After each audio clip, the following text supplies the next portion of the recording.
Olá, sexto ano, tudo bom?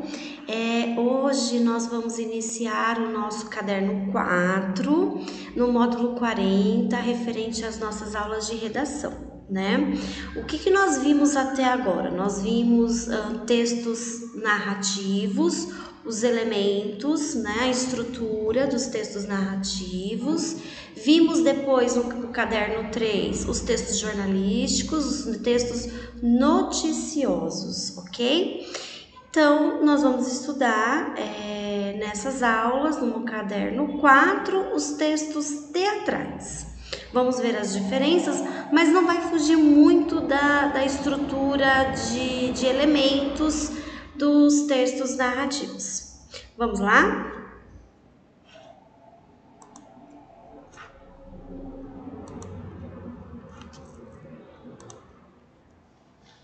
Eu peguei a apostila de vocês, então tá assim igualzinho para vocês irem acompanhando, ok? Então, módulo 40, vamos falar um pouquinho de texto teatral. Então, o que leva a você pensar em um texto teatral? Então, todo texto ele é composto por escritos, ok? E o teatro ele não é composto por escritos, ele é encenado. Mas antes de ser encenado, ele é escrito sim, ok? Então, os textos teatrais, eles são escritos para que posteriormente nós encenamos. Então, o texto narrativo e o texto teatral. Então, o texto narrativo, ele precisa de quê?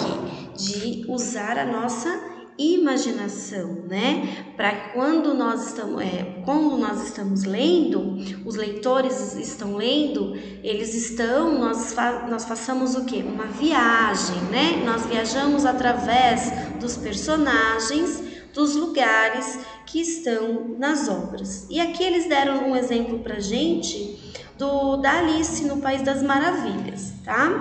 Um pouquinho mais para frente, nós temos aqui, entretanto, por mais expressiva e minuciosa que seja a descrição, né, a cor da pele, a expressão furiosa, o olhar selvagem, tudo isso está referente ao quê? Ao capítulo 8, lá no livro da Alice no País das Maravilhas. Então, aqui ele faz uma breve revisão de um texto narrativo, tá? Então, nós temos aqui o texto teatral, que é a nossa aula.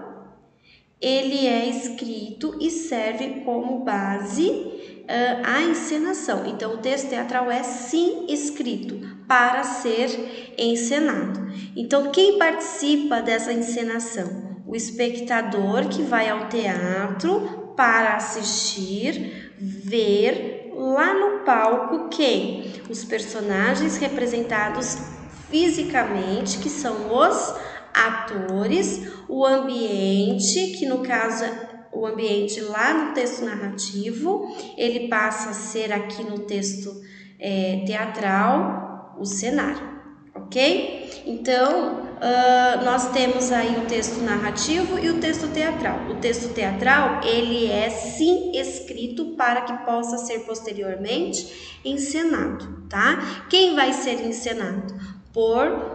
Pelos personagens, que são os atores, tá? E nós temos também o ambiente, que é voltado para o cenário.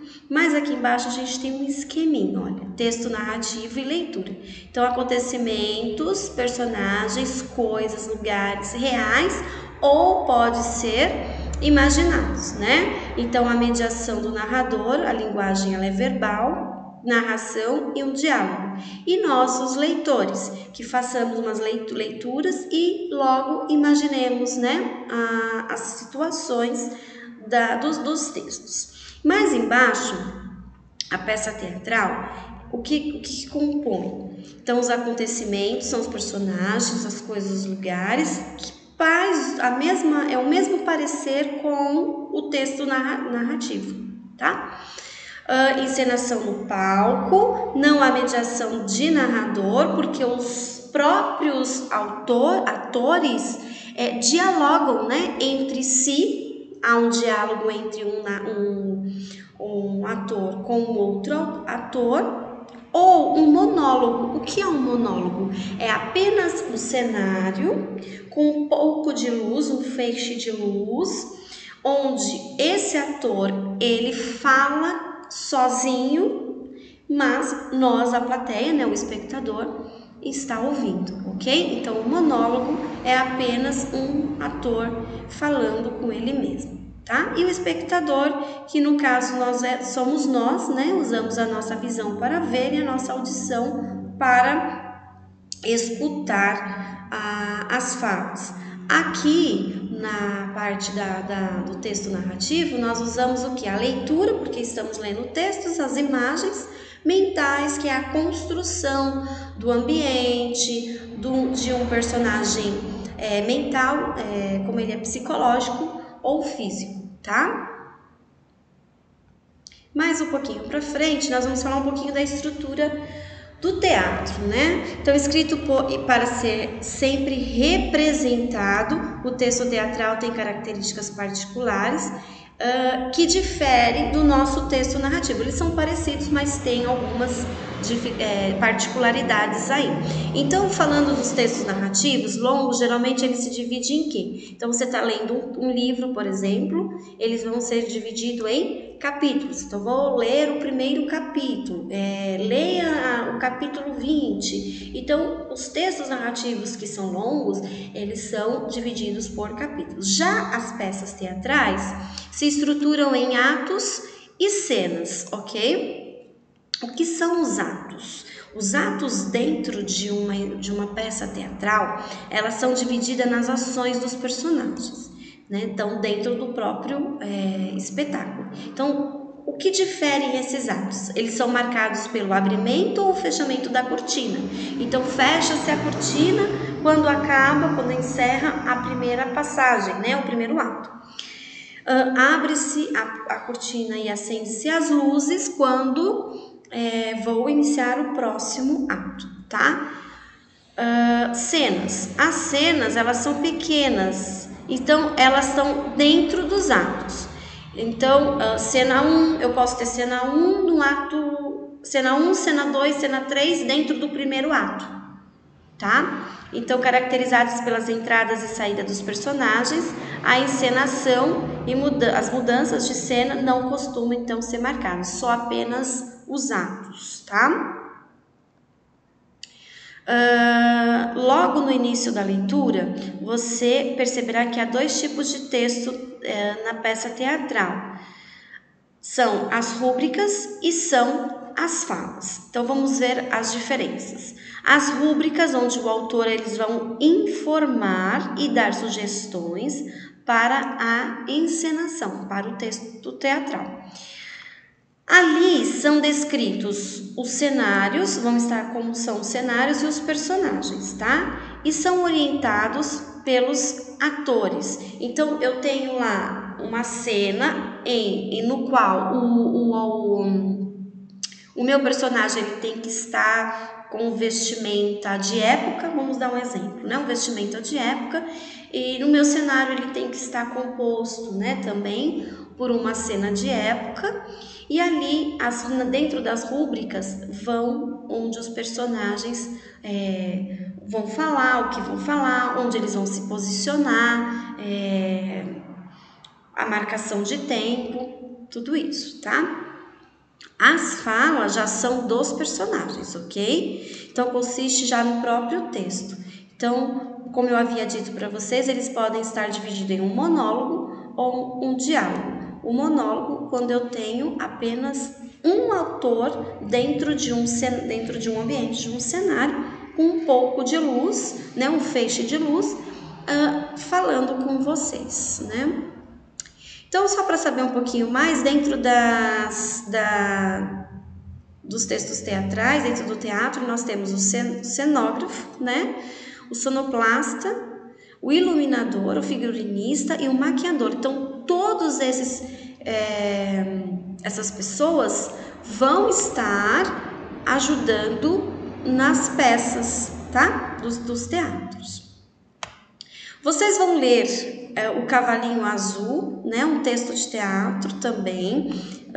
Olha aqui, a primeira cena. Aí aqui vocês têm os personagens, as falas. Então, olha o que caracteriza um texto teatral. Sempre os personagens. Então, o que eu estou grifando aqui são os personagens, tá? O que tem entre os parênteses são as rúbricas. Então, o pai e a mãe colocam a casa e o banquinho e desaparece. Então, é o que os personagens têm que fazer, tá ok? Então, vocês vão ler esse texto na apostila de vocês. Quem escreveu foi Maria Clara Machado, um pouquinho da autora. E aqui eu vou falar um pouquinho das atividades, tá? Então, vocês vão fazer as atividades então, referente ao cavalinho, né? O texto do cavalinho. Vocês vão escrever aqui dentro do quadro aqui são as rúbricas e aqui são a visão dos personagens, tá? Então, vocês só vão escrever. Comparando as informações, então, vocês vão também referente ao texto, né, que vocês leram do cavalinho, vocês vão fazer esses exercícios, vão fazer também os testes, né? Aqui você tem o Alto da Compadecida, que também é um texto teatral, tá? Que foi até passado por filme, ok? Aí vocês vão fazer atividade 1, atividade 2 e atividade 3. E atividades de casa. Na atividade de casa, vocês vão fazer até o exercício 4. Tudo bem? Então, só para retomar, hoje nossa aula de redação, nós abrimos falando sobre o texto teatral, tá? O texto teatral, antes de ser encenado, ele é composto por um texto. Então, tem um autor que vai escrever os personagens, as falas dos personagens, tem um figurinista, tem um maquiador, tem um cenário, tem um ambiente. É um texto narrativo que ganha vida, vamos pensar assim, tá bom? Pessoal, nós ficamos por aqui com a nossa aula de redação. Qualquer dúvida, vocês entrem em contato com a nossa sala, né, no e-mail de dúvidas. E até a próxima aula. Muito obrigada, fiquem bem.